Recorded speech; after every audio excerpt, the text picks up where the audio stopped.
उसे कहना बिछड़ने से मोहब्बत तो नहीं मरती, उसे कहना बिछड़ने से मोहब्बत तो नहीं मरती।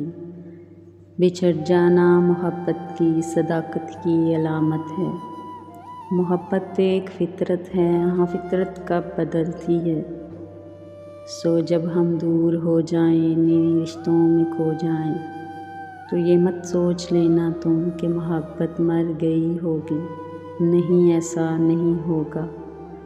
मेरे बारे में अगर तुम्हारी आँखें भर जाएं, छलक कर एक भी आंसू पलक पे जो उतर जाए, तो बस इतना समझ लेना, जो मेरे नाम से इतनी तेरे दिल को अकीदत है, तेरे दिल में बिछड़ कर भी अभी मेरी मोहब्बत है। मोहब्बत तो बिछड़ कर भी सदा आबाद रहती है। मोहब्बत हो किसी से तो हमेशा याद रहती है।